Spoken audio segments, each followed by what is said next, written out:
everyone. On behalf of Delphi and MDI Gurgaon, I welcome you all to the marketing panel of Delphi 2014 in association with a knowledge partner, Encyclopedia Britannica. Delphi, in its 18th year now, is MDI's National Management Convention. It is also known as the red carpet event of MDI.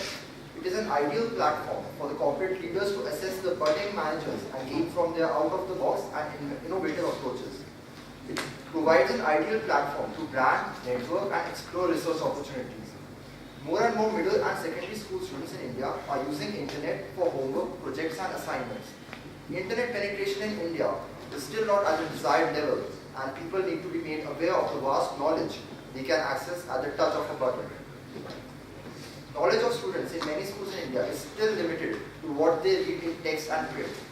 The need of the hour is to assess the usage of internet in the country among school students and evaluate these trends. The insights gained give the ground reality of internet penetration and use in schools of the children of today who will be the champions of the future. They are the next change masters. I would like to take this opportunity to introduce our esteemed panel. Mr. Ved Prakash Khatri, Vice President, Curriculum Sales, Encyclopedia Britannica.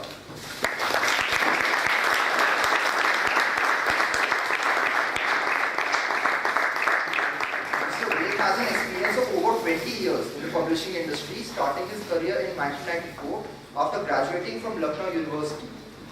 He started with Ratna Sagar, followed by Oxford and Suman Prakashan, before joining Encyclopedia Britannica in 2008 as Sales and Marketing Manager for print reference books. It is because of his knowledge of the publishing industry that the company has brought about newer additions in the curriculum offerings that has made the K-12 business witness a consistent growth.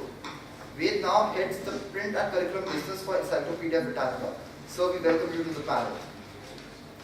Next we have Mr. Amit Kapoor, Head Digital Learning, Encyclopedia Britannica. Amit has over 13 years of experience in sales and marketing in education. Before joining Britannica, Mr. Amit has worked with organizations like NIIT Technologies, Valid.Equals, Centum Learning, and Across Education. His last assignment before Britannica was as the country manager for Across World Education, introducing open learning content and technology platforms to both higher and K-12 segments in India. Amit has done his PGDM from PA Pai Management Institute, Manipal. So we welcome you to the panel.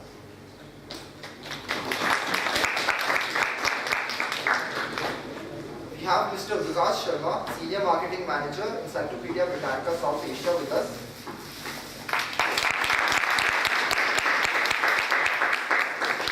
Mr. Vikas brings along a deep understanding and experience working in the field of marketing, corporate brand strategy, and public relations for the past 14 years. He is a qualified master's in business administration from Sikkim Manipal University, India, and has earned certifications from University of Virginia in foundations of business strategy and project management and career management from Harvard Business PMTC. So we welcome you to the panel. We have Mrs. Tripti Kochur with us, Global Project Management Office, Asia Pacific and Japan, and lead at SAP. Mrs. Tripti Kochur has had an illustrious career. She is an educationist, a seasoned professional with more than 2 decades of enriched and qualitative experience, starting educational institutions, K-12 and higher education. She is a dynamic personality who is experienced in implementing institutional transformation programs, setting up K-12 schools, conducting teacher training programs, and content development in the education sector.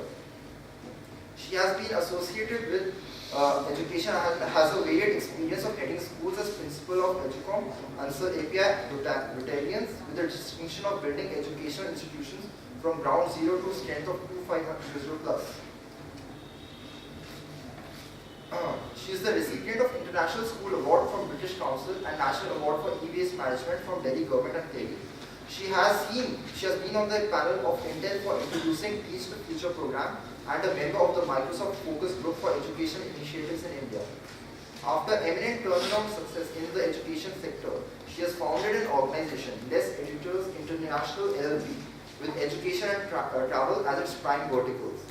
At present, she is holding multiple portfolios besides being the founder director of the same. She is working as the director of DPS Private Limited, Haryana, bringing up 6 schools simultaneously. Mrs. Kochur has emerged as a true been in search of new challenges to produce innovative methods of teaching. Ma'am, we welcome you to the panel.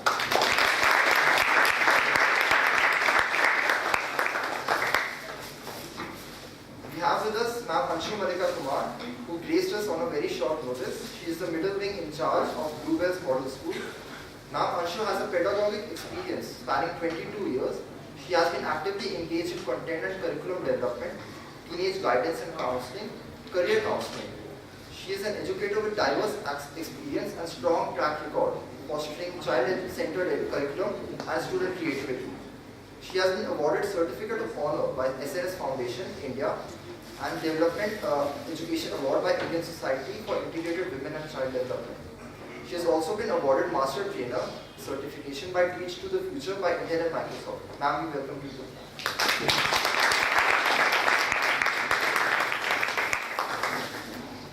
We have a faculty mentor with us, Professor Kirti Sharma. She is Assistant Professor Marketing at MDI Gurgaon. Ma'am Sharma holds a PhD in Marketing Management, Masters in Marketing Technology, and Bachelor's in Science from Kurukshetra University, Kurukshetra, India. She has research publications in national, international journals and has presented papers in conferences, doctoral colloquiums. Her research interests are in the areas of innovation management, strategies, diffusion of innovation, knowledge management leading to innovation, corporate business strategy, and competitiveness of firms. She has published 8 research papers in national referred journals and a case study in European Case Clearing House. She has also presented papers in various national and international conferences organized by IIM Ahmedabad, IIM Lucknow, PhD CCI and Art House University. She has completed 2 seed research projects in the areas of antecedents and consequences of satisfaction and behavioral intentions in life insurance services. Her current research interests include consumer perception, customer value, loyalty and retention, switching behavior of consumer and service strategies. Ma'am, we welcome you to the panel.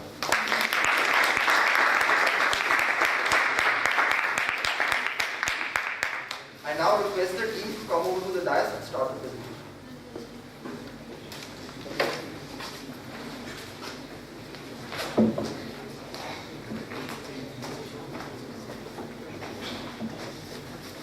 Good afternoon, everyone. I'm Rishabh from the Encyclopedia Britannica research team. Before we start with the presentation, on behalf of the team, we'd like to thank Encyclopedia Britannica for giving us such a wonderful opportunity of market research. I would also like to take a moment over here for introducing the team. We have the panel head, that's Manpreet Kanuja, panel assist Vedant Gandhi, and a team of 14 people along with us.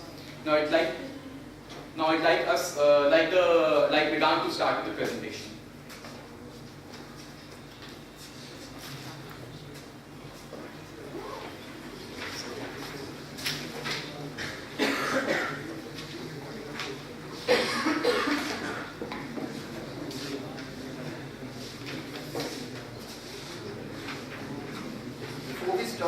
I'd like to introduce a very special person who has come to our campus again, Mr. Chetan Dowda, who is our alum.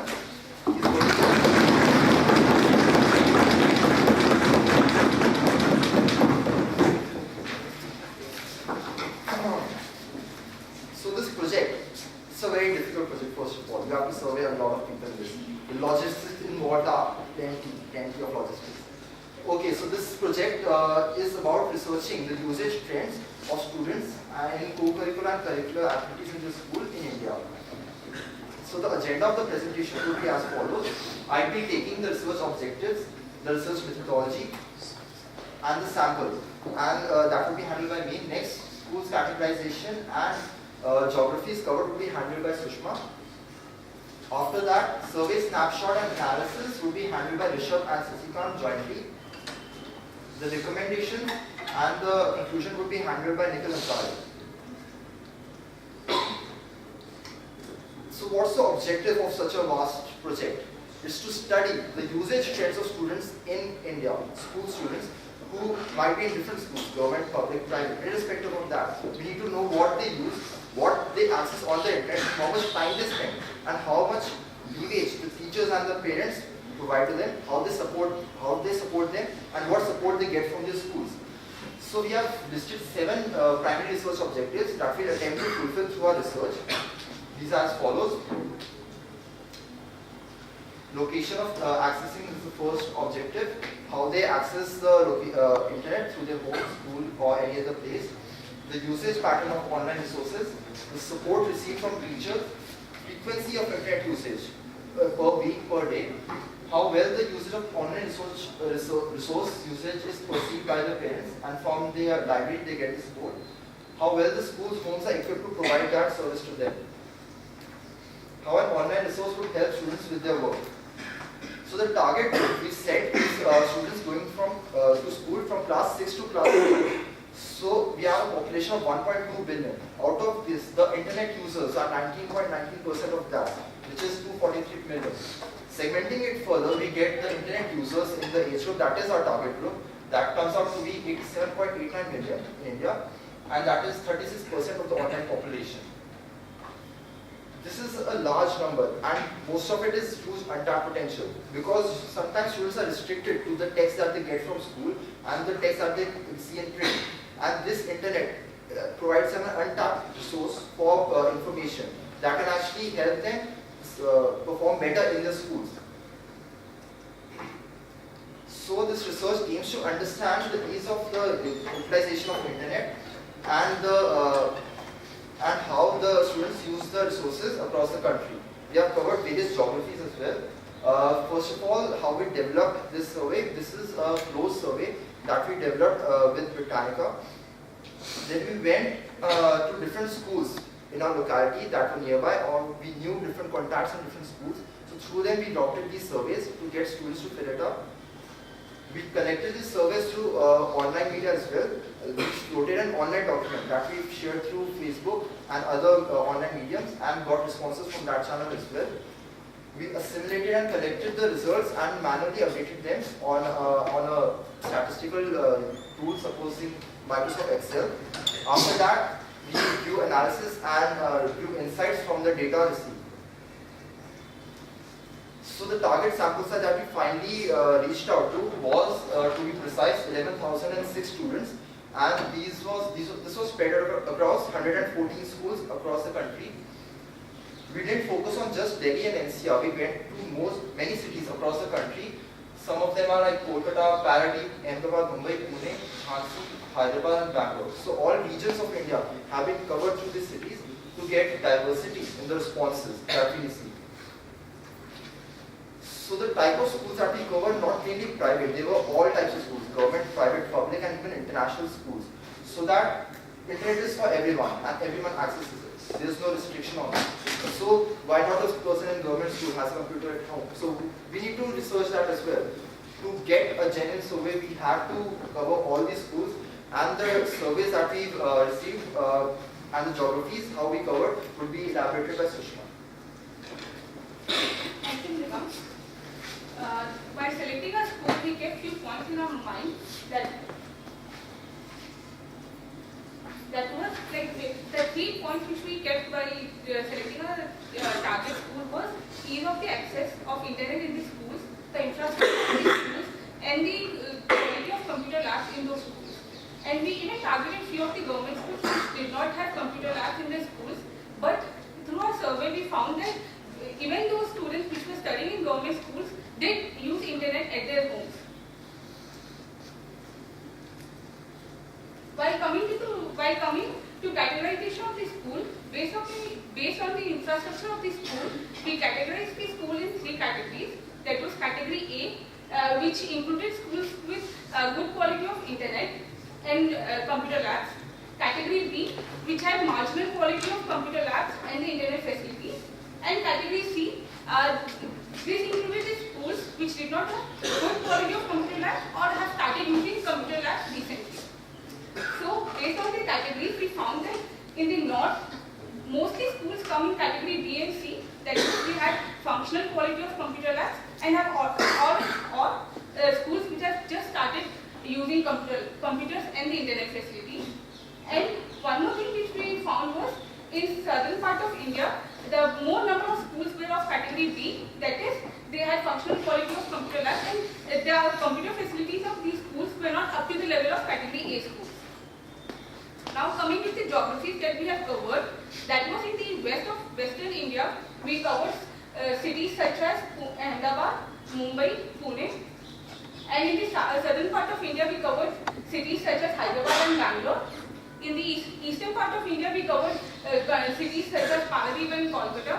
In the central part of India, we covered Jhansi. And in the northern part of India, we covered Kanpur, Chandigarh, Gurgaon, Delhi, and Noida. Cities in the northern India were covered personally by us, and we visited all those schools. And we took an effort to personally visit those schools and collect the surveys from the schools and the students and teachers. And schools which were in the southern part of India were either covered through online medium or through courier facilities. These courier facilities included the process such as we call those schools. We send the courier of the questionnaire to the schools which agreed to conduct the survey. Then those schools conducted the survey and returned back those surveys through the courier, and we manually entered those surveys. And then coming to the online facilities, we surveyed few of the schools through our online medium, that was Facebook and other social media.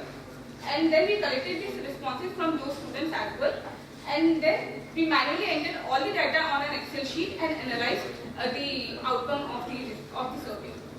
Now coming to the designing of the questionnaire, we kept few points while designing the questionnaire. That was, most of the questions were kept in the closed form of questions.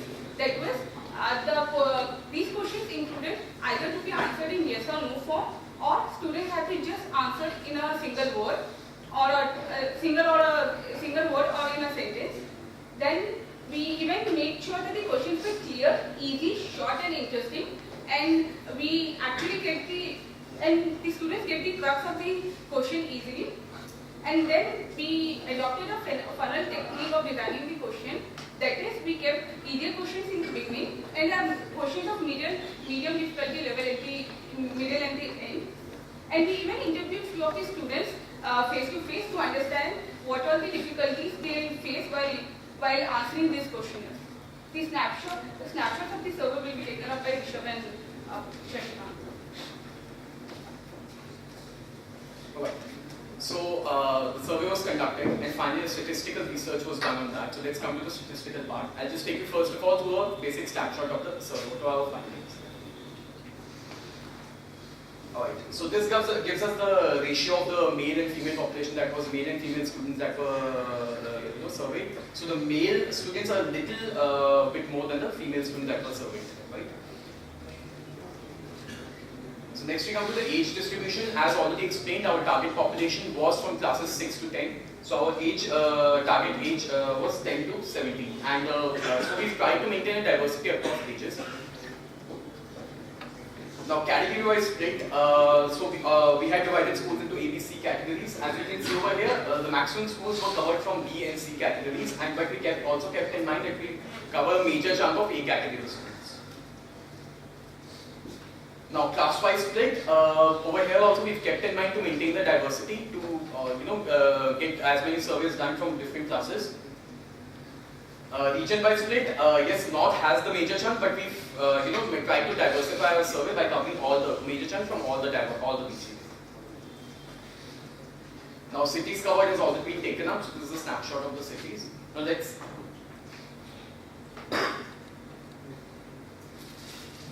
So as already explained, we divided our survey analysis into objectives. So let's come to the first objective, that is internet availability as well as the location where they access that internet. Now, percentage of people who use internet region-wise, there's not a stark difference that we see, but as you can see over here, in the eastern region, the accessibility of internet is not as good as what we see in the southern region or the northern region, right? And the maximum number of users that we found were in the southern region.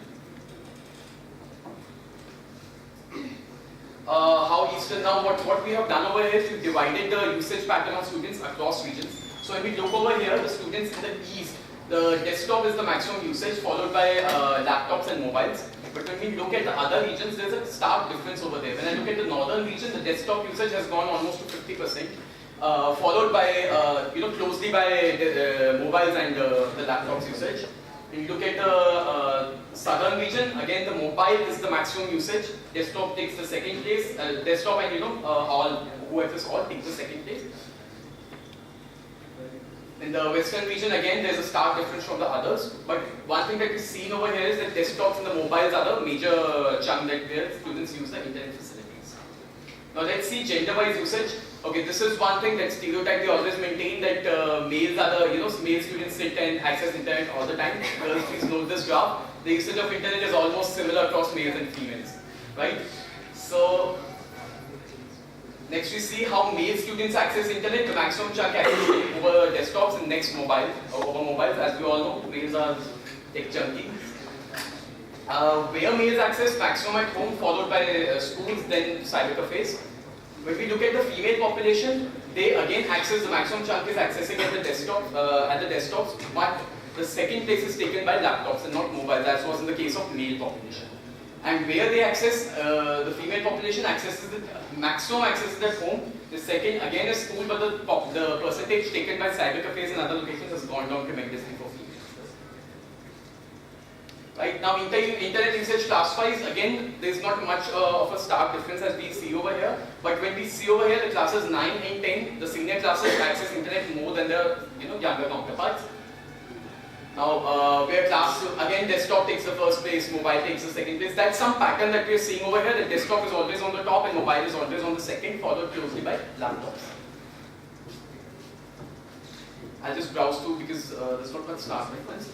Now let's come to our objective 2, that's understanding the usage pattern of online resources, right? So the first thing you see, class, here what we've done is we've divided it across classes and age groups. Now maximum chunk of class 6 students is accessing it for science and general knowledge.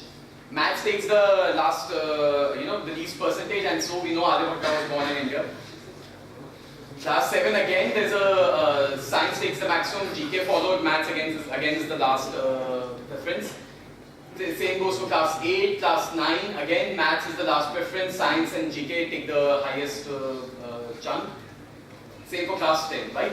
And math is as low as 6%. Now how male students, again we see science, GK, maths again low, same across female students. It's just that the female students, maths percentage there's little slight difference over there. How do now this is the frequency of internet that is used. So this varies a little bit across genders. So if you look at the male population, the 39% of the chunk accesses it almost every day. When we look at the female population, again 37% is accessing every day, but the other frequencies have gone down, right? So when we look at the frequency, the males access it more frequently. Now this is a snapshot of class-wise frequency. Again, we do not see much stark difference, but the patterns that can be seen over here is when you look from class 6 to class 10, the everyday frequency has gone up by 4%. Right? Now, category A schools, how often they access, because category A schools are supposedly the schools which have the best in-class infrastructure, which have the best in-class computer facilities and the internet facilities. Now, the major chunk over here accesses internet daily, followed by 4 to 5 times a week, right? Next you see category B, this ratio has reduced from 41 to 38%. It has gone down further slightly, but it has gone down further in category C schools. Now, the barriers that students face while accessing internet was mainly from parents and teachers. So let's look at the reasons why parents might not allow their children not to access internet. Now the other reasons, which might be financial reasons, economical reasons, or maybe hindrances to the studies, takes the larger chunk, the major chunk of the reasons, followed by misleading information and unsafe content. Now, let's see over here the attitude of parents for category A, wherein we see 34% of the parents do not allow their students to access internet.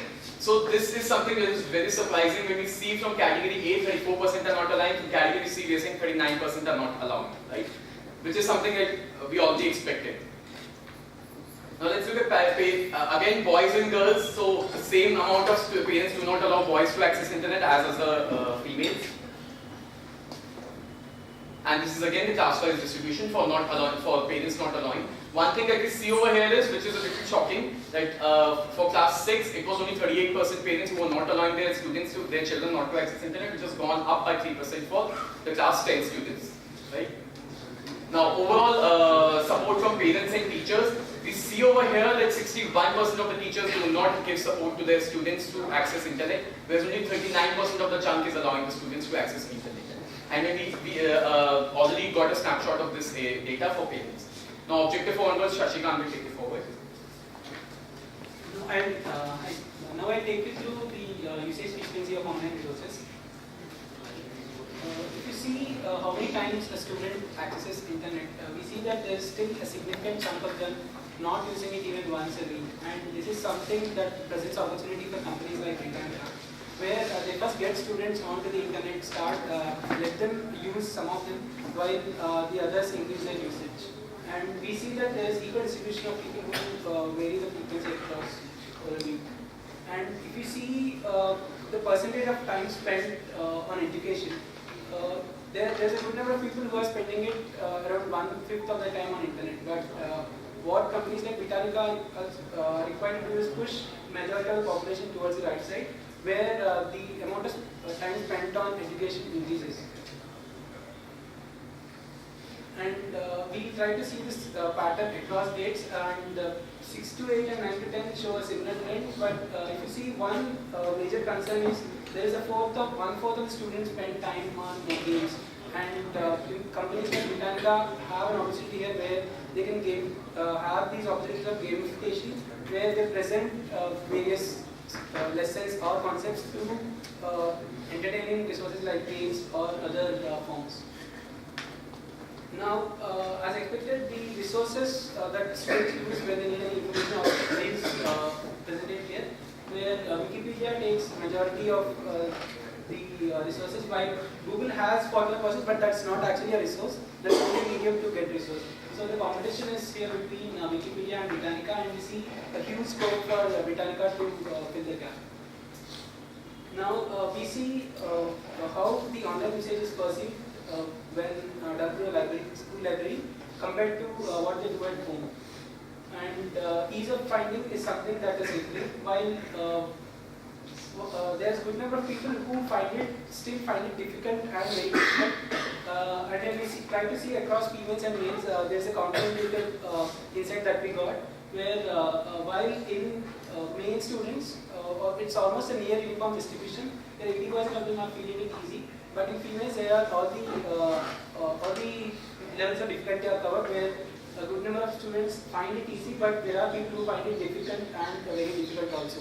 So when companies are offering products, they might have to keep this in mind to ensure that girl students also get an equal amount of attention while a product is designed.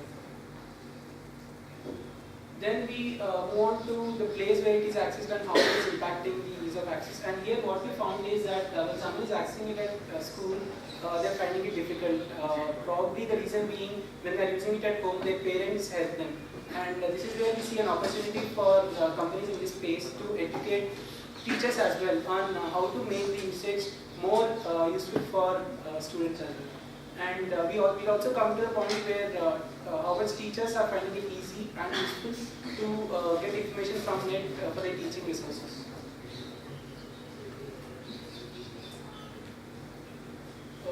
Next is the obstacles faced when they want to find something for their educational purpose, and we see that inconsistent information is the biggest concern. And the reason being, when they try to search some data points or some information on different websites, throw up different information, and the student finds it difficult to take which of them is actually credible. And companies like Britannica have a role to play here, where they provide one credible source of resource which every student can use, and it's also acceptable to teachers as well when they submit their work. Now we move on to the next objective, where how well schools and homes equipped to provide internet access to the students. Now around 2/3 of the schools have computer lab access, while many other third of them still don't have. And these schools are mainly the government schools and normal public schools, where the management is still trying to provide the facilities, but there is a lot of scope for players in this space to encourage schools to come over the internet and benefit from the huge knowledge resources that are present. And we try to segregate along regions and the size of the computer lab. We found a distribution roughly uniform, but in north there are schools having at least few computers, while in south, west and east there are either schools which don't have lab at all, or the schools that are having have a good number of computers. I'm rushing through because there are a lot of questions that are there in the survey. Probably we can discuss it during the discussion. And we also try to see youth penetration across the students. Again, here an important insight where majority of the students are distributed over two extremes, where there are people who haven't read an e-book till now, or students who have actually read more than 20 e-books. So this is a point where companies have to make sure that a student first comes on to a habit of reading, and once they are successful in doing that, it becomes a habit for the student, and they can do a lot of resources online once the first point of usage is encouraged by companies. Now, we will try to see it across various age distributions and genders. While the genders present in the roughly similar distribution, across the ages, we see that students in the maybe in the 10 to 12 age group, the penetration of e-books is less, while it's as expected over 15 to 16 years the penetration is more, and probably when the materials are designed and published, this might have been kept in mind, because the amount of knowledge that is present in e-books might not be communicated well to the students, which might be the reason why students in the lower class are not consuming it well. And the next objective is how this internet usage is helping the students, and these are the insights. As expected, the usage for projects is highest, and followed by homework and additional reading. We'll also look at various subjects. And when it comes to resources, Wikipedia has it's having highest usage, followed by Britannica. Now this is a point where teachers play a role. When teachers are encouraging to use the resources, students are actually following, and they are getting benefit out of it. And when they are targeting students, it's also important to target teachers because of this kind of role and influence they have on what students consume. And in terms of subjects, science and GK are the highest, followed by geography. Now, we also try to survey few teachers, not as much as the students, but here are the insights. If you see the usage of internet, there are still a good number of teachers who are not using it at all. And this is where the companies have a role, because influencing a teacher and getting them on the internet will actually impact around 50 times the number of students, and that is where companies have to focus on. And when those who are actually using internet, a good number of them are finding it easy. Also, we were thinking that maybe teachers have an apprehension that encouraging students to use internet might not be something that they prefer, but contrary to that, nearly 90% of the teachers are actually ready to promote the usage of internet, and this supports the argument that first teachers are to be targeted for the students to make use of the internet. Then we come on to how much they believe that supplementary teaching is actually required in terms of using internet, and we have a good support from teachers. Now there are a few snippets where we ask the teachers on just a comment on what they feel about the internet usage for education purposes. And here are the quotes. A general perception is that internet is something, or additional resources are needed only when it is a subject like science, or when there are experiments or any subject that needs see and learn. But some of them reflect this view that saying for a subject like mathematics, it's all pen and paper. But contrarily, we actually have a lot of resources that help students excel in logical subject matter. And there are also teachers who are still not buying the idea of internet as something that helps in their educational performance. And this is something that companies should focus on. Now, we'll move on to the analysis and the insights part, which will be taken by. After we've done a statistical, taken a statistical snapshot of the survey, let's go through a bit of analysis that we did.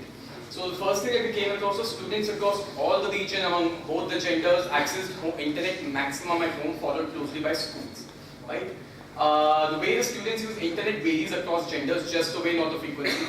So while more number of males find it easy to find information online, so around 80% of the male students found it easy to find relevant information online, right? Around half the females found it easy to get information online.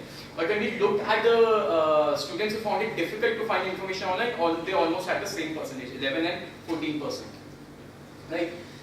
Students find it, so when we look at the pattern, right, where it is difficult for them to access internet, find information, it's more difficult for them to access information at home, where it becomes easier for them at school, maybe because of the guidance that has been given by the teachers.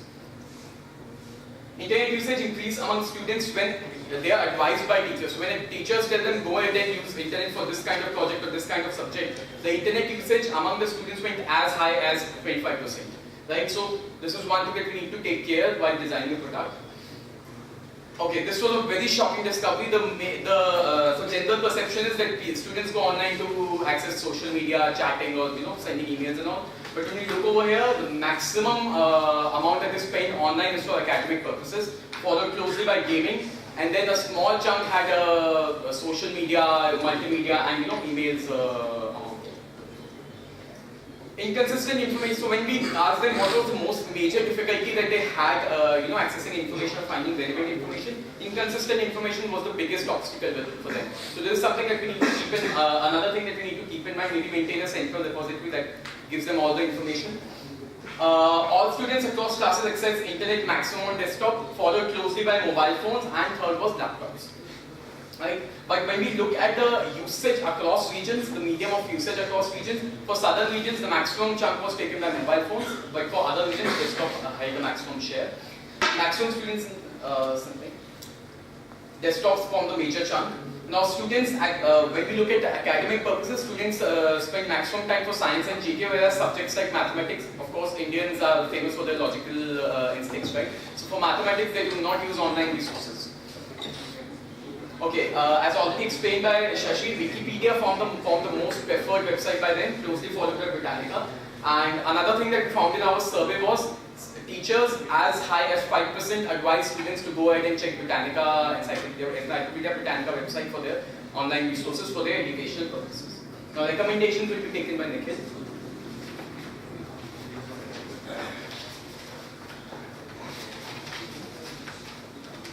So coming on to recommendations, so as already mentioned, students in general increase their interest usage more when advised by teachers. So what we have come up with is conduct seminars. Teachers need to be educated about the potential of having sources like Britannica, rather than just going on the internet and asking the students to research on the internet. There's a lot of guidance that is involved. Seminars must be conducted for faculty and head of schools, so that they get to know that these are the major players in this market and what kind of insight these companies can provide in terms of online resources or CDs, DVDs.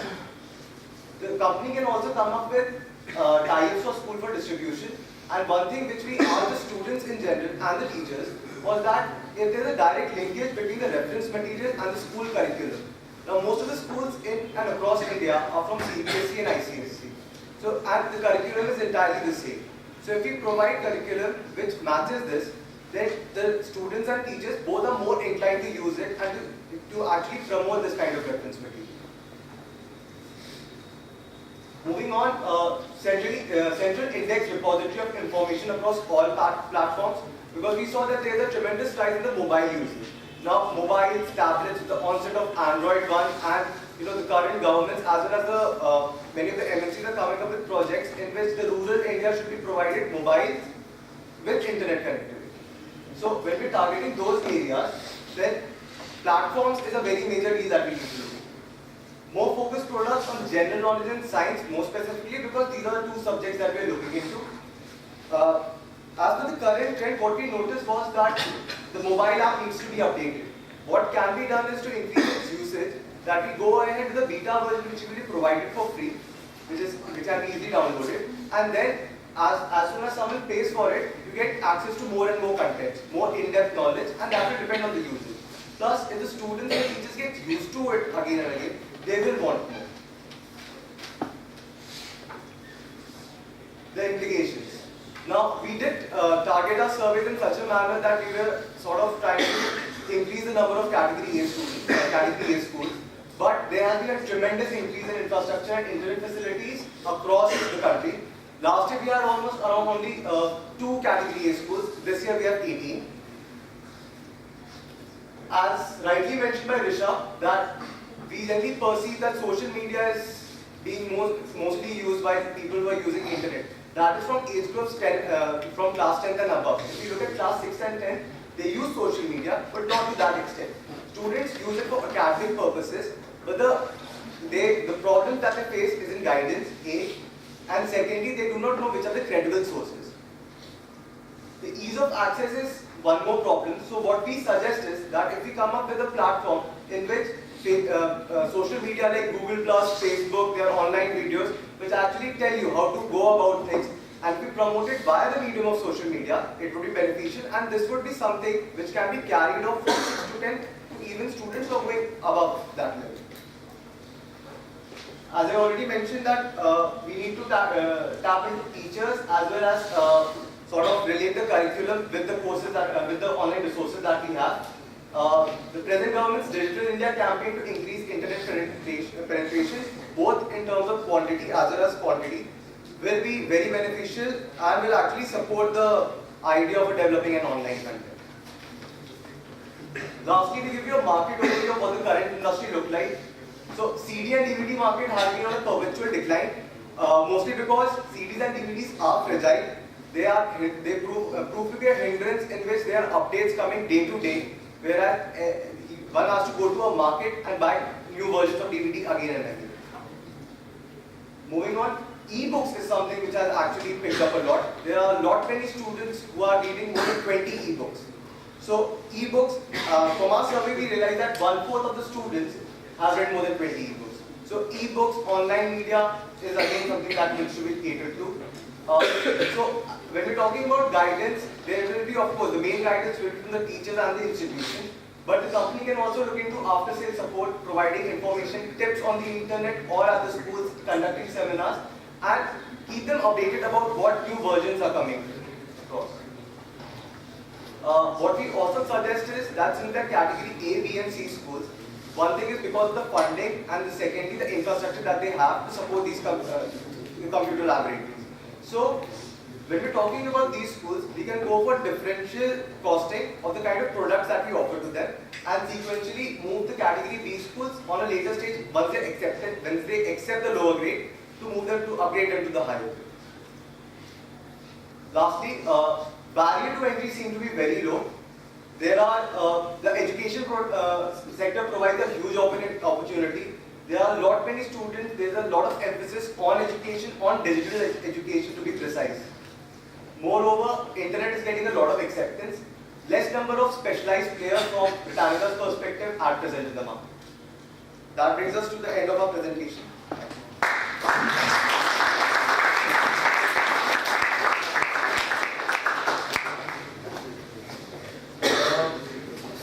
This is a project team. Just to show the survey that we floated to the audience, this is a survey that was floated for students. Some basic details are required at the top. And this is a cross question that we use in the online form. Supposing a person said no, okay, they don't use the access, you don't access the internet, then the rest of the questions won't be displayed. It would terminate over here only. Secondly, after this, if the person says yes, then the rest of the questions come to the screen. And these are the questions, as you can see, which are mediums is the person used to access the internet, and the places, the number of times he uses the internet, and this is the activities that he performs when he is accessing the internet. And this is the timings and the number of times he uses it in a week. Similarly, we quantified it in the number of hours in the time spent on these activities. Similarly, we had a terminating question in this. I have a computer lab in my school. The questions after it would actually contain the questions regarding that computer lab and the subjects that they access all the time. So after that, we have asked the number of computers that have internet access and the areas which they use to take care from, the subjects that they search on the net, the ease of finding information online. Maybe they find it difficult, so they can write very difficult. And after that, we have Google, Wikipedia, Britannica. So, like we had our charts and graphs regarding the usage of different sites. So, these insights are gained from these questions. Similarly, we had a question for obstacles, and then we came on to the teachers and parents front. So, we have a question related to the teachers, as in what they recommend, and do they even recommend using online resources or not? And if so, then what recommendations do they give? We got a wide variety of sites that teachers recommend to students. Similarly, for parents, also we try to understand the reasons that the parents do not allow students to access the net. And as we saw previously, it was others that had the highest number. And the last question is the number of e-books that have been read by the students so far. Similarly, we had a questionnaire for teachers, and similar details were asked in the front. After that, the internet and online resources for first we wanted to assess whether the teachers use themselves or not. Yeah. Similarly, we have a question on how to find relevant information on net. Do students pay attention? And recommendations. That's it.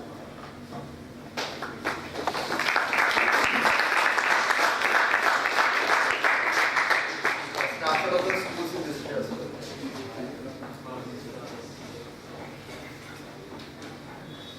I request the panelists to please come over to the dais. So please to the dais.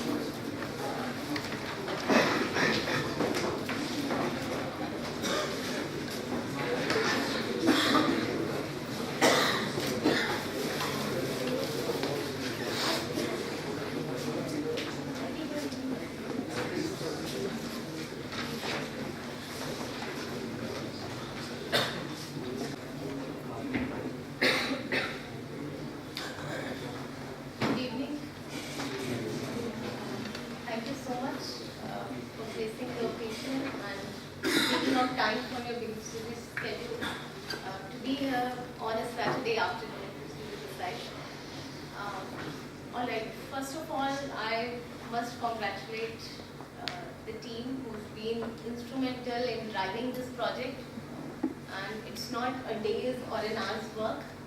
They have been on their toes for more than 1.5 months now, and I could see that in the morning because they used to go in the morning to collect data, and some of them used to have bulging eyes, lack of sleep was visible. So let's just give a good round of applause.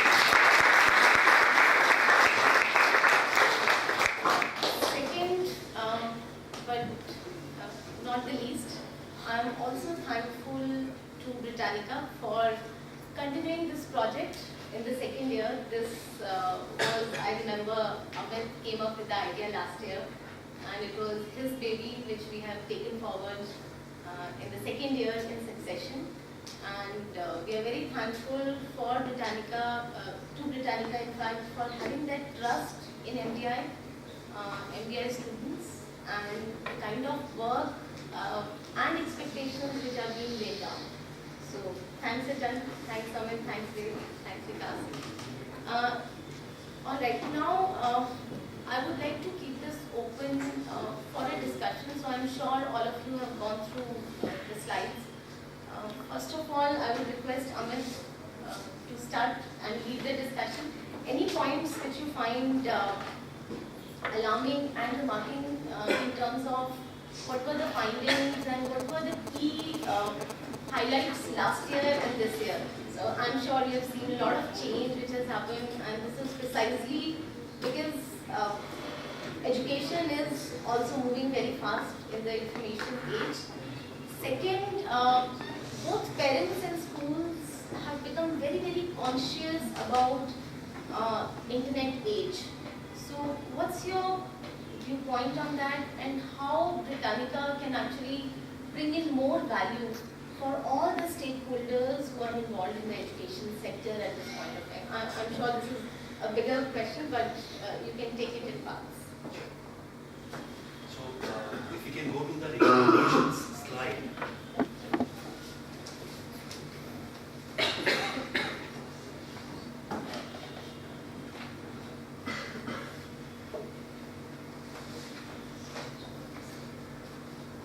Yeah. So this is the one where 90% of the pieces we are already doing. When I'm saying we are primarily going to institutions, that is schools and colleges. We are not going via a retail route. That's why comparison between a Wikipedia and a Britannica, because an institution, when it takes Britannica, only then the students get access to it. So if you go normally, you won't get access. That's why the percentage is much, much lesser for the people going on. That's one.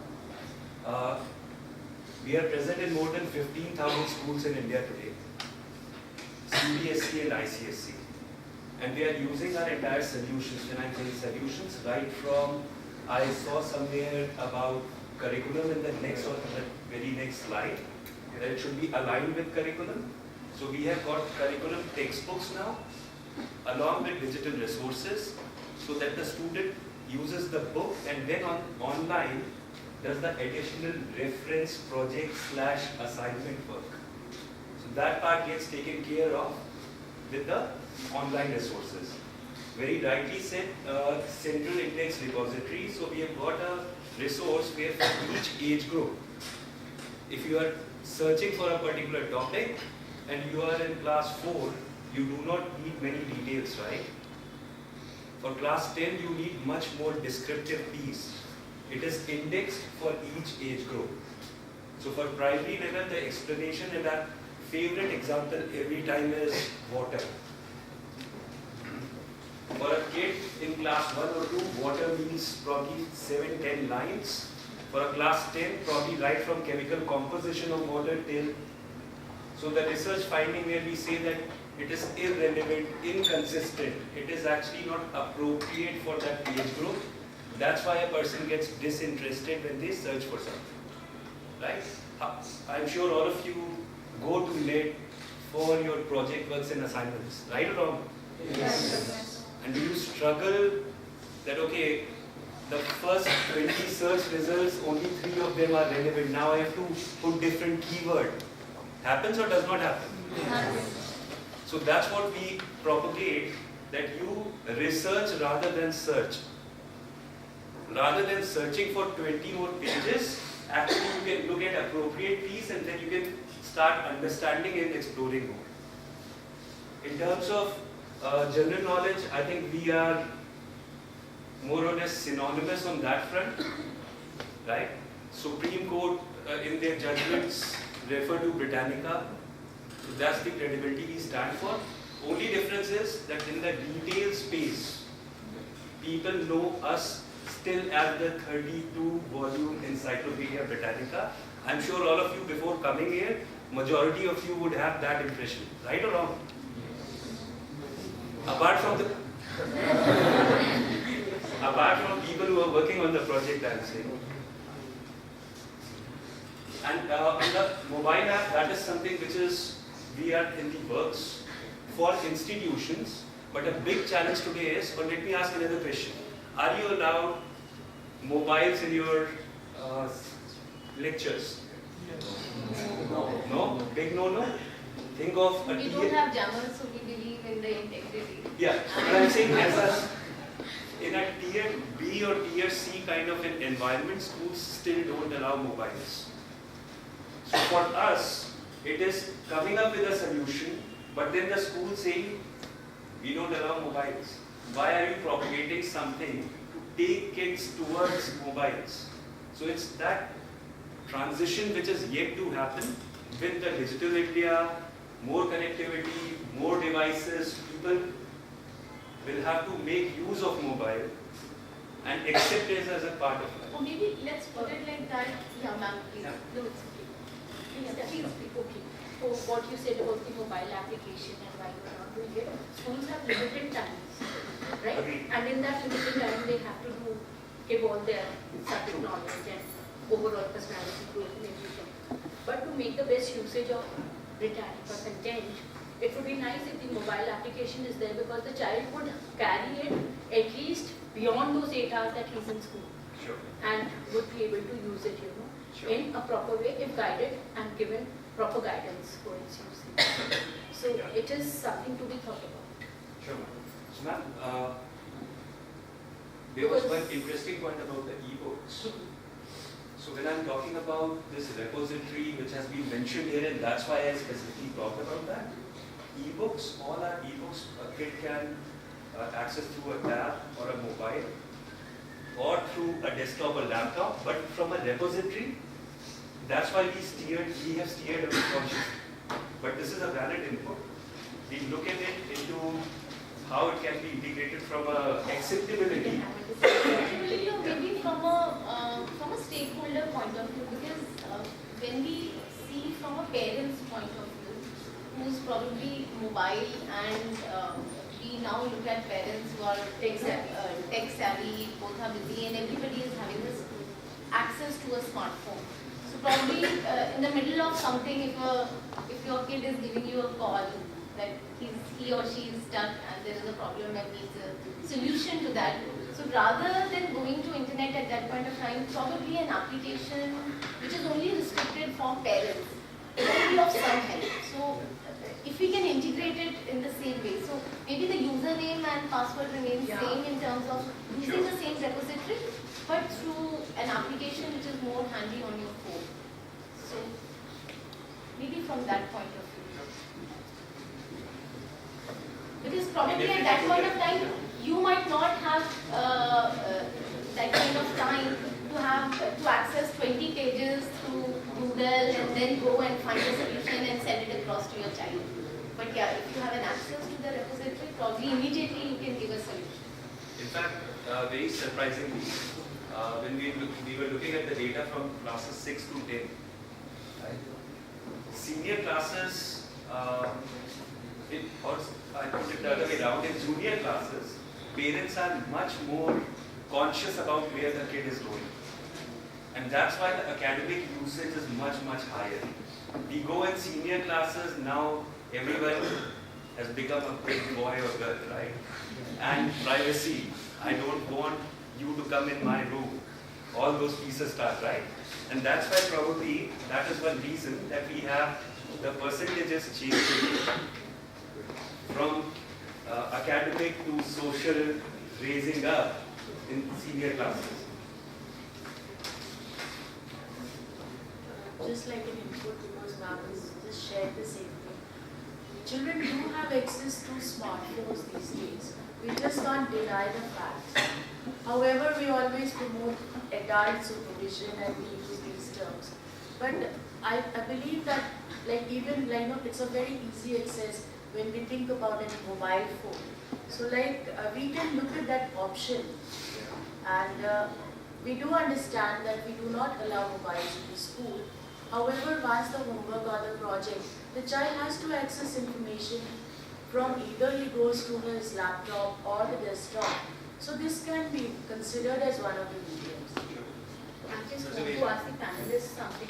When you were doing the survey, did you check out that how many students are using their, of course that you did, but you know that as in the age group, from which age group did the students started using the mobiles against the desktops or the laptops?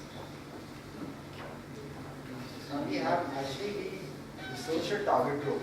That was from class 6 to class 10. Yeah, so in that target group only I am asking this, from class 6 to class 10. Ma'am is asking when the transition Happened from desktop to that could be mobile. You're right. Yeah. So in fact, that's something which I also jotted down. Okay. And the trend between, like everyone here, when did you start using smartphone? At a certain point, right?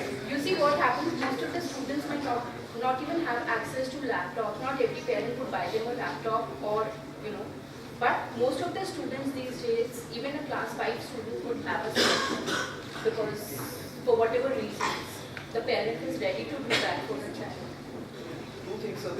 actually, as far as curriculum, books are concerned, but we have tried to do, I mean, from the standard one, the entire workbook sheets with the interactivity we have given it in the smartphones. So, they can go to the parents, instead of playing, they can always, access it and always do the workbook part is something which we have done. We have converted to prime group. This we are launching this This is something which we are launching. So if I can give an example, I have little cousins of mine, and the thing is that they are access already like at the age of 7 or 8, they are accessing smartphones, but those are not their smartphones, those are their parents' smartphones. So they use their smartphones to play games sometimes. And interestingly, one cousin of mine actually downloaded an app that was similar to Stellarium that actually shows star charts. And that was really mind-boggling for me, okay, at such a young age, he's actually using that. They are because the parents, if you see there's a generation gap. Like you said, the younger parents, the parents of the lower classes, they are more, that is also because of the awareness in that age group. So that is it, because they themselves are more tech savvy. Now, I have one question, probably any one of the panelists can address, or even multiple opinions are welcome. We have been debating on this that Britannica is still very, very institutional, and we are not planning to come in a retail space, which is all right, we respect that. But at the same point of time, when we see from a stakeholder point of view, a mass perception definitely makes a lot of difference. If I don't know about something, I would not feel a need to seek more information about it from a parent point of view. Now, if I don't know that what all products Britannica has in the institutional space, I would not go and suggest because in every school now more or less you have a parent body and they meet at least once in a quarter and they suggest improvements. So they work in tandem. So it's very important that there is a mass perception which has to be built up against, I have no negatives about Wikipedia, but yeah, when you access information from Wikipedia, you are still not 100% sure, even as a parent, that your kid is getting access to the right information. So how do we address that, and what are we doing there in terms of a role for different stakeholders? A couple of days back, there was a quiz competition which we conducted in Bihar, Patna and Ranchi. Few journalists were, asking questions from Siddharth, so you have done your studies from blah blah, Calcutta, blah. I'm not been to. Where you have taken the information? He said, I'm taking it from Wikipedia. So this is something, you and I can update Wikipedia information. So free informations are always misleading. So this is something which is important. But how do we bring this in the public space? People don't know this. Now, just because somebody asked a question, then Siddharth also addressed that question and that came in a public domain. How many things actually come in that kind of repository where people get to know that this is wrong? There are two very important parts. If we talk about developed economies and developing economies like ours, right? Connectivity, the fundamental challenges that we still face today. In the initial slides, we talked about that 29% or 19% of the population has internet connectivity. But if we talk about how many of them are actually on broadband, the number drastically drops. Right? Developed economies like UK, last month, 84% of Britons preferred or trust Britannica. Why? Because now there is the ecosystem in place which starts from connectivity, devices, and then usage. Over here, we are in that transition stage where now our government has said that there will be a digital India, has said. It will take its own time, whether 12 months or how much duration we will have to see. That's why from retail space we have steered away so far. In recommendations, I think I would like one more point to come, which is to create a mass perception about this particular resource. So how useful is the resource in terms of that the resource is available as an institutional resource, and in case you require, you can actually contact your school or contact Britannica through school. So some kind of system needs to be there, so that that we always say that until unless you are in that decision frame, you would not seek more information about it. Something as simple as until unless you are suffering from diabetes, you would not seek information about cure or different methods of curing diabetes. So similarly, if a parent is in that phase of time where the kid is growing and is getting education, it becomes very important for them to be made aware that these are the resources which are there. Something very simple as in marketing, you have to be seen to be seen. So if you're not seen, if people are not aware of it, then obviously. But like as he shared that the information was wrong. Now children are aware, sometimes when they go on Wikipedia and they check other information elsewhere. So this is also now, people know that there are some informations which we do need to cross-check before we finally authenticate and put in our projects. Because of the variants available with, on the first page itself, if you just start checking each and every site, you'll get a variety of. So this is now Wikipedia's, we just can't say that it is 100% information that they have is correct information. And awareness is there. So that is where I think at Britannica, you can use that loophole and jump in. No, definitely agree. And actually what we did is, and why we are going institutional is that there is a large captive student base. Rather than going retail, then we know that these are X number of institutions to go, educate them, and let them be the torch bearers. Ambassadors of your product. And over there, we created a fake page on Wikipedia. Okay? And we went to a school and said, okay guys, we made this. Look at this. You can make it. And now think of it, a kid going onto that page using that as gospel of truth because it's on internet. That's the biggest challenge that we are facing today. Or me searching for water, and over there I'm in class 2 and I'm getting the chemical composition with the diagram and graph, saying this is what it is. I'd say I'm wasting time. So on this front, retail, probably with our present government's focus, that is something which can be on the anvil depending on how things move. Not as a product, but at least as a perception. We would like to have, because I think the time has come, you need to be known, as Nan rightly said. So, I have one point here. There's a kid who's in 8th standard in my building, and I was just, with her saying, what are you doing? She was just printing out pages out of pages from Wikipedia on some project. And I said, what are you doing? Have you read what you are printing? This project has been given to us by the teacher, and they have said that go on Google, search by the name, find the codes, and just print it. But, do you even validate? How do you validate? I said, we don't know, because the teachers just giving us projects and they are asking us to use Google and stuff. There has to be guidance. What I'm trying to imply here is that there has to be guidance from the teacher's side. And that's why we are going institutional, where we can talk to educationists like yourself. They rate on practicality or the usefulness, and let the teachers and the administrators be the facilitators for students. Because going on to retail, I'm not saying retail, but yeah, the perception if fully parents agree. go back and ask a school that why not, taking help of Britannica or any such resource.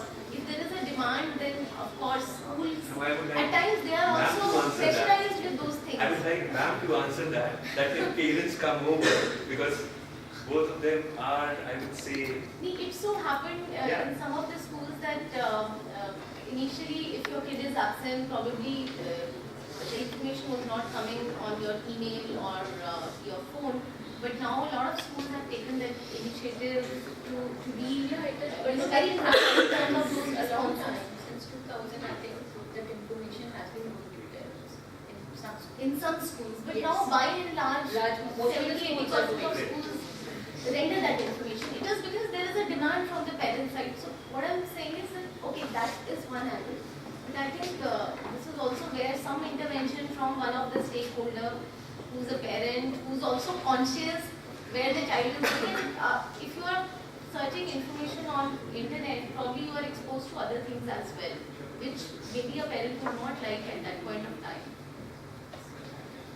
But then you have solutions for that. You can always put in your order. You can work for your child.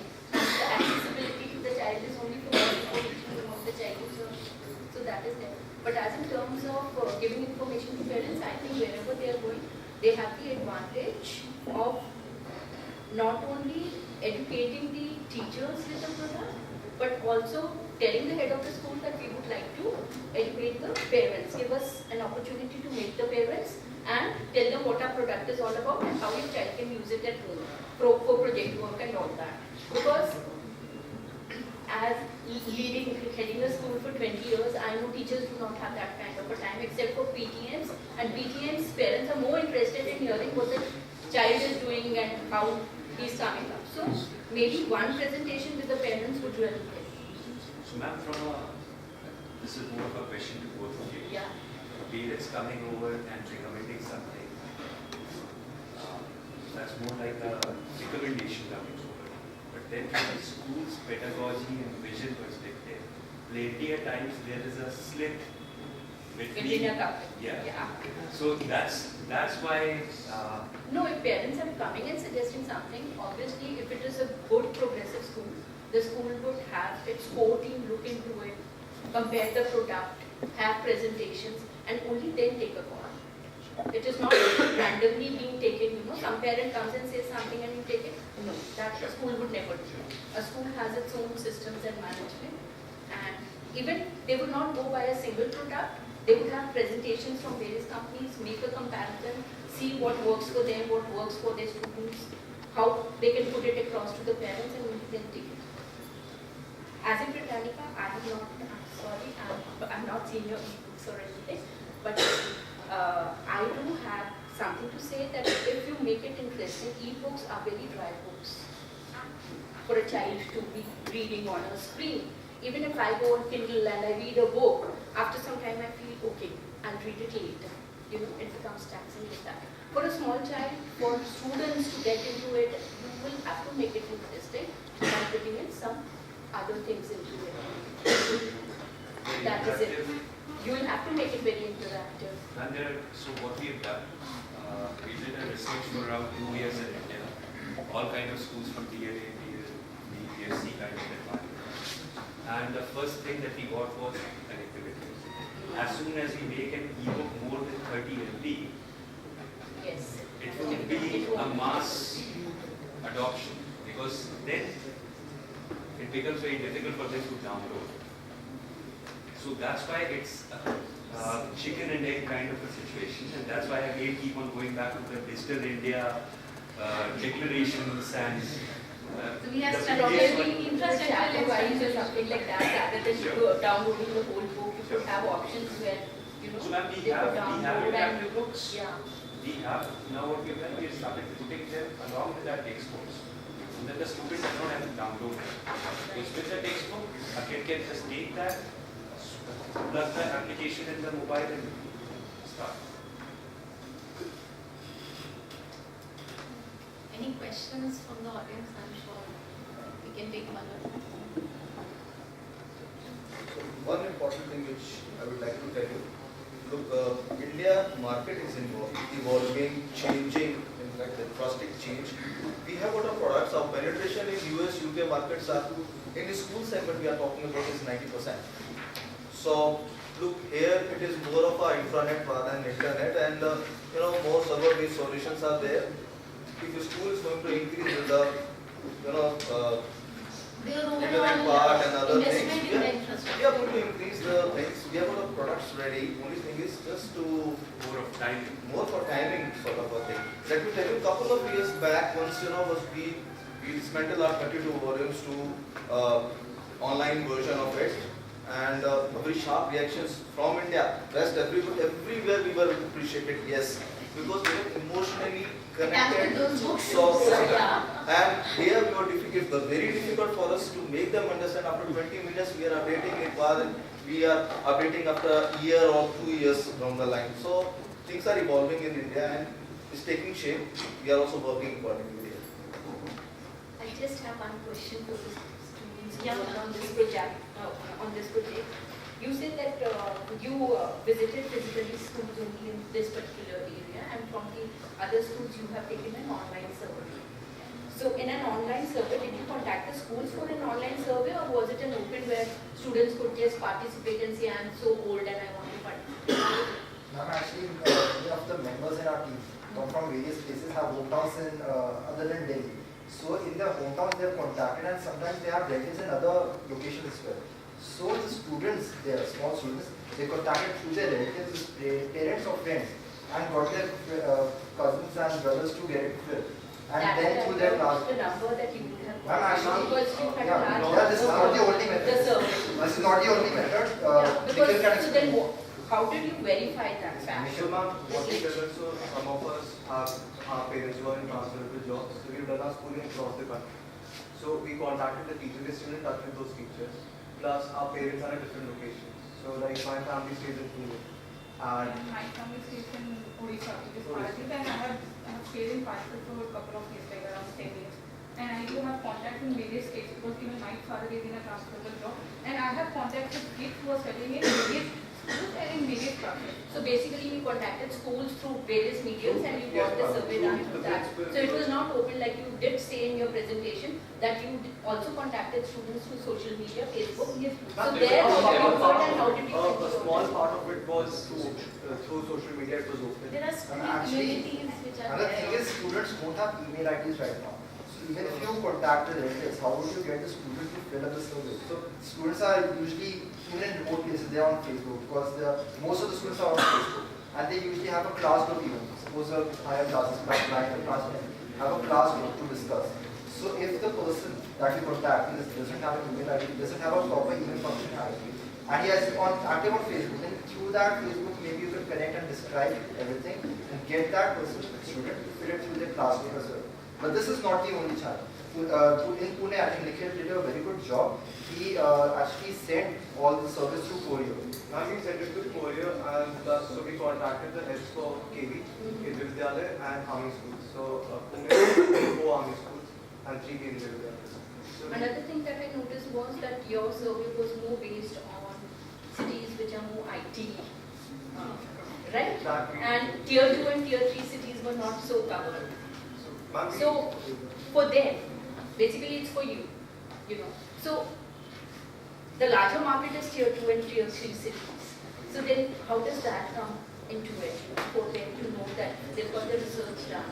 So very now if you see, we actually we did not only So now it's not, No, you it cannot is find a, it. no, it is a tier 1, but still we actually surveyed in government schools, and we have more than 500 or 1,000 responses that are from government schools only in Gurgaon. So we actually try to cover schools which come in different tiers within the IT space. The thing is in different tiers in tier 2, tier 3. The first question is, do you access the internet? And that comes as no. So See, in in the Gurgaon, many students studying in a government school would have an access to a cyber cafe, right? And would have the knowledge of the internet.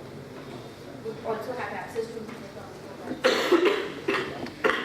But tier 2 and tier 3 cities, I'm talking about because even in a place like Farrukhnagar, which is not very far away from here, and we set up a school there, there is an accessibility problem there, internet accessibility problem there.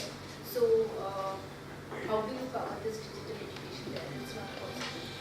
So that also for me, And that's why, like, compared to last year we had covered probably around less than 5,000 students last year. And this year we are talking about 11,000. Number of they have done cities. a commendable job. They basically, I was writing questions and in the later slides they came up with solutions to what I thought that I could put up to them. So they have done a commendable job. Yeah. There is one more recommendation slide. I think there was something after this. About these implications. That's why this one and how it can be embedded in the curriculum. So that's the work where we are, and that's why this becomes very important for us. Contrary, there was a statement somewhere in the presentation that for maths we are very good. That's why we don't. It's not that. For maths, there are not so many solutions available online. That's why people don't go online. Otherwise, to see that like. And that is where the competition is building up. I think ma'am would agree.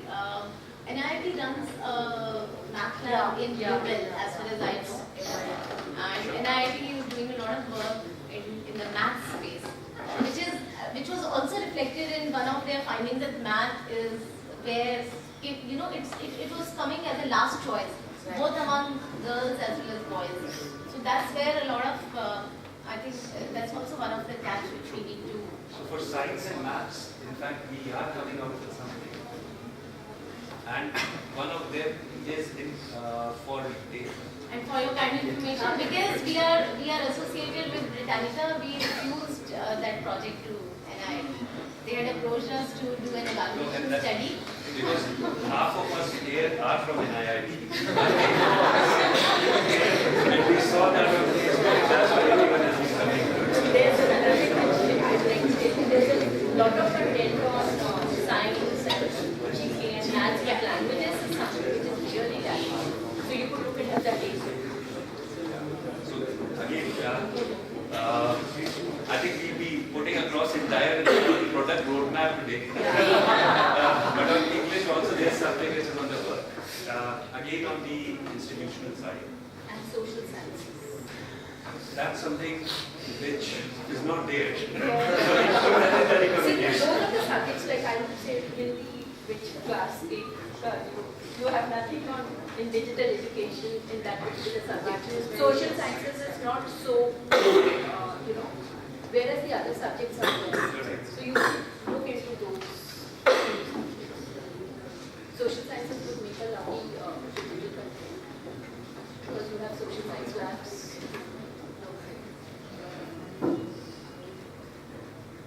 Thank you so much. I thank the whole panel for being so active during the discussion and clarifying most of the things which we were looking forward to. Thank you so much. Any concluding remarks from Dave? Yeah. I would only say next year, I think we should run for 50,000.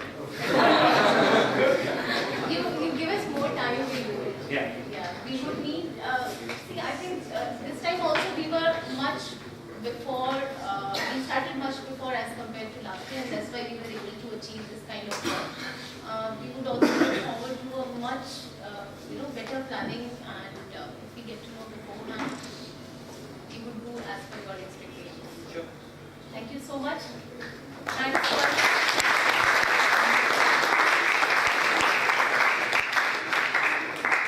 last but not the least, thank you so much for being a very active and warm audience. Thank you. And awake audience. Yeah. I would like to When you thank say for the patient hearing, all of you sitting through the discussion so attentively. I'd like to thank all the panelists for the interesting discussion. I think all the marketing students here would have enjoyed it because it's actually a conflict between which strategy to adopt and how to go to the market and reach the students. I'd like to thank our industry mentor, Mr. Vikas Sharma, for his constant and enduring support throughout the project.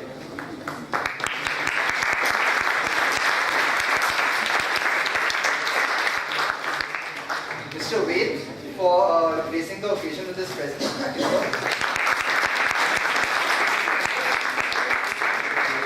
Mr. Amit Kapoor for an very enlightening discussion.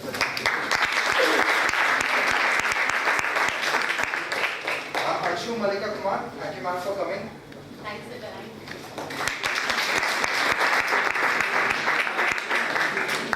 And ma'am Tripti Kochur, ma'am, your views were very good. I think Britannica and students would take them to know them now. Thank you, my pleasure.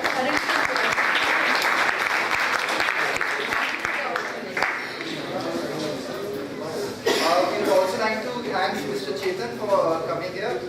I'm sure Adam would love it to be back in the campus. Thank you for coming.